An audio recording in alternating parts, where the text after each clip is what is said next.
ఆదిలాబాద్ జిల్లాలో ఆదివాసీ సంఘాల ఆధ్వర్యంలో బంద్ కొనసాగుతుంది. అన్ని ప్రాంతాల్లో విద్యా, వ్యాపార, వాణిజ్య సంస్థలను స్వచ్ఛందంగా మూసివేశారు. అధికారులు ముందు జాగ్రత్తగా ఆర్టీసీ బస్సులను నిలిపివేశారు. ఏజెన్సీ కేంద్రమైన ఉట్టూరుతో పాటు సున్నితమైన ప్రాంతాల్లో పోలీసులు భారీ బందోబస్తు ఏర్పాటు చేశారు. బంద్లో భాగంగా ఆదివాసీ సంఘాలు ధర్నాలు, రాస్తారోకోలు నిర్వహిస్తున్నారు. ఉట్నూరు, ఇంద్రవెల్లి, గుడిహత్నూర్, ఇచ్చోడ, బోధ్, సిరికొండ, నార్నూర్, తాంసీ మండలాల్లో పూర్తి స్థాయిలో బంద్ కొనసాగుతోంది.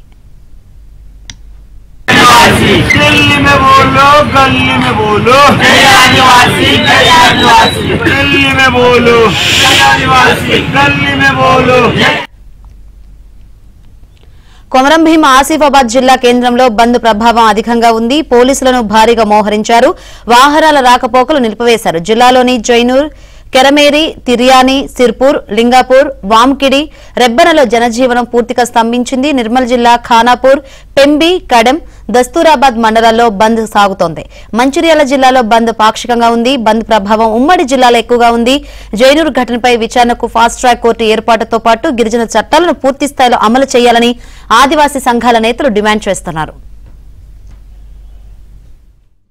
ఒక ఆదివాసీ మహిళను అత్యాచారం చేసి హత్యాయత్నానికి ఒడిగట్టినటువంటి ఎస్కే మగ్దును వెంటనే ఉరితీయాలని, అదేవిధంగా 170 పీసా చట్టాలను పకడ్బందీగా అమలు చేయాలని ఈ యొక్క బంద్కు పిలుపునివ్వడం జరిగింది. అందులో భాగంగానే ఏదైతే ఈ జైనూరు ఘటన జరిగిందో అంత పెద్ద సంఘటన జరిగినప్పటికీ కూడా తెలంగాణ రాష్ట్ర ప్రభుత్వం కానీ, గవర్నర్ కానీ ఇప్పటి వరకు స్పందించకపోవడం చాలా బాధాకరం.